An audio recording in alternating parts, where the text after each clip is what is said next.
All right, very pleased to be joined by 2023 champion of the Hilton Grand Vacations Tournament of Champions, Brooke Henderson. Brooke, just kind of talk about getting to tee it up here again as I guess a year or so out removed from defending champ.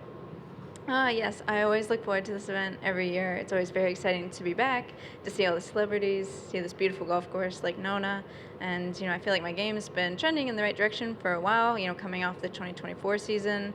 I've been trying to put in some good work during the off season and, just really looking forward to teeing it up here on Thursday.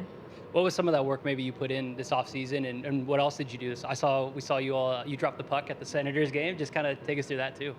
For sure. It was an incredible off season. It was really nice to go up north to Canada for a little bit. I was able to drop the puck at the Ottawa Senators game, which was very special. It was really cool to, be up close with all the players and cheer them on. And, I was also spent quite a bit of time down here in Florida. I switched over to the QI35 driver and hybrid, which was a big change, and I'm really excited about putting the new equipment into play. And, just working with my coach, which is my dad, and my caddy, my sister, just trying to fine tune things, try to make small improvements on things that we felt like we could have done better in 2024. But yeah, just really excited to tee it up and looking forward to the season ahead.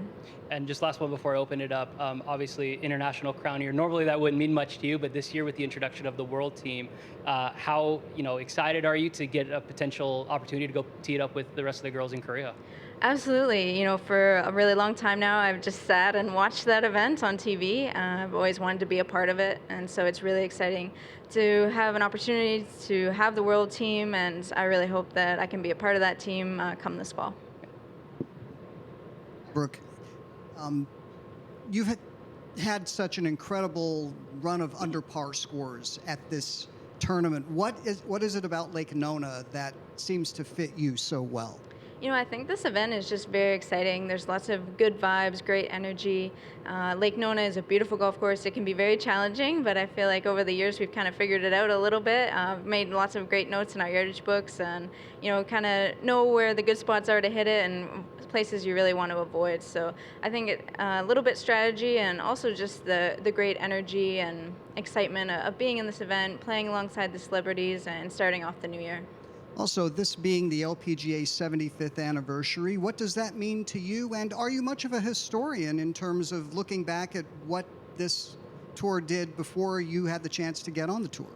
I'm so grateful to the 13 founders that started this tour and made it into what it is today.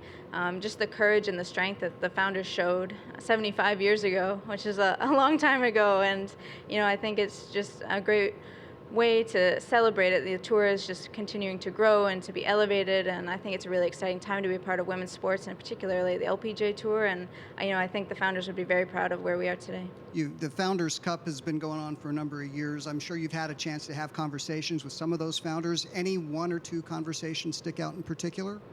Absolutely. Shirley and I definitely had a special connection.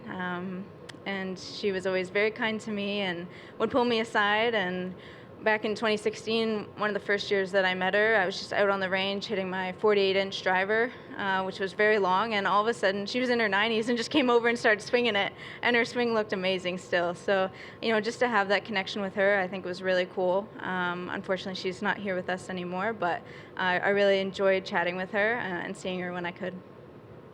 Hi. With your father and sister being so directly involved with your career, can you talk about what a comfort that is? Absolutely. It's really special that we've been able to stay such a close-knit family throughout my career and my life. And, I think my dad, he knows my game and he knows my swing better than anybody. And he's really always been there for me and always trying to help me to improve and to achieve goals and dreams. And my sister is right alongside, and she's always doing the same thing. We're always trying to work together as a team to get better every single day, not only as a golfer, but as people as well. And I'm just really grateful that we've been able to, be a team for all these years out on tour. This is my 11th year coming up, which is really special. And, my mom is flying up from Canada for this weekend to come watch as well, and she's always been such an incredible support, and I really couldn't be here without them. Any negatives, any arguments out there? How do you deal with that? I think we get along so very well, which I'm really grateful for. I feel like in competition, you're always trying to strive to be better, so you're always pushing each other, which I think is really healthy. But yeah, we get along really well, which is a good thing. Hey, Brooke, what do you hope will be different in 2025 from 2024? I would love to be in contention a little bit more. I'd love to have the opportunity on the weekends, especially Sunday afternoons, to be right in the mix and hopefully, host another trophy here soon.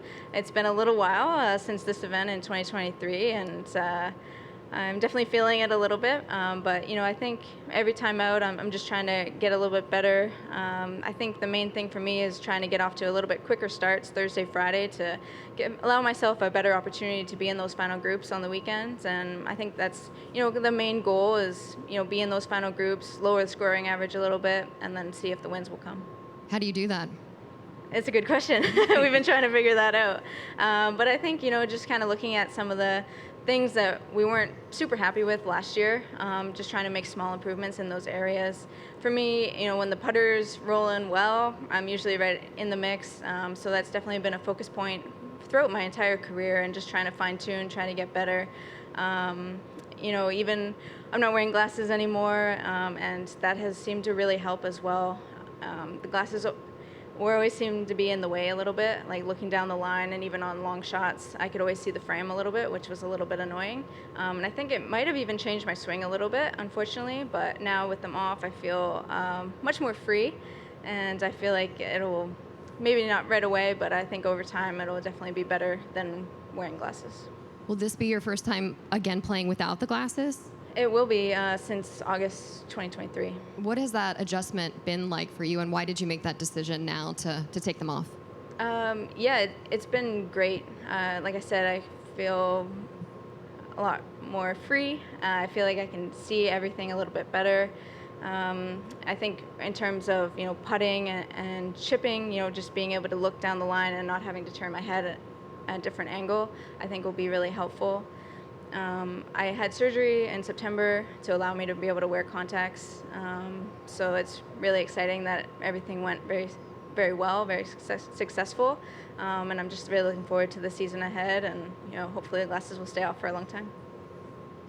Brooke, what about this event makes it so unique with the celebrities and the music, but still being a big tournament for you players? Absolutely. It's so exciting. The vibes are incredible. And, the celebrities, they're all so nice, and they're great golfers. And, of course, they're so successful in their own careers. And to be able to learn from them a little bit and talk with them, I think is really neat. And I've been very fortunate. I've always played with great people here at this event. And I love this event, being a part of it when it was still a Champions Tour event in 2017 and 2018, and then now with the LPGA Tour. So it's always been a great event that I look forward to. Are there any celebrities that you enjoy playing with, or ones that you want to try and swing out there with this weekend? I've always been paired with great people, great celebrities. So I don't know if I can really single any of them out. I just always really enjoyed every experience out with them, and I look forward to seeing and being surprised at who I'm playing with this year. So looking ahead to the 2025 season, what are you most looking forward to experiencing this coming year? I'm really looking forward to this year, hopefully getting off to a quick start. Like I said, I always love this event, and then the Founders Cup next week, which is special. I love going to Asia. Singapore and Thailand are two of my favorite events all year, so season starts out really well for me. Very exciting, a lot of good vibes, and going into the heart of the year, the majors, they're all incredible venues, and I'm looking forward to competing there. But like I said earlier, I think just trying to get myself in contention a little bit more, trying to get in those final groups is definitely the goal. All right, we'll finish up on Zoom with Adam Stanley. Hi, Brooke. Obviously, we had chatted kind of at the end of last year just about how consistent you were with respect to those results. 9 top 10 finishes, which I know you were happy about. But of course, you had mentioned a couple times here on the chat that you want to get into contention more often. Would you say that winning again is kind of the ultimate goal for you for 2025? I think it's definitely a big goal, and I think to do that, you got to focus on the smaller things, making sure that you're sticking to your game plan, sticking to strategy, and For me, I think lowering my scoring average is a big goal, because if I do that well and I'm able to lower it, then I'll probably be in contention more and in those final groups more. So, just trying to have smaller goals along the way that hopefully will lead to the big goal, which is, getting back into the winner's circle and just trying to be the best that I can. Two quick fact-checking things. Do you have contacts on right now? Are I you do. wearing okay. And then your equipment, you had mentioned new driver, new fairway wood. Is there anything else new in the bag for now, or no? Those are the big changes since the end of the 2024 season. In the fall of last year, I changed my irons and my putter. But since 2024, Grant Thornton finished, just the driver and the hybrid. Okay, perfect. Thanks. Good luck this week. Thank you. Awesome. Thank you for your time, Brooke. Good luck Awesome. this week. Thank you.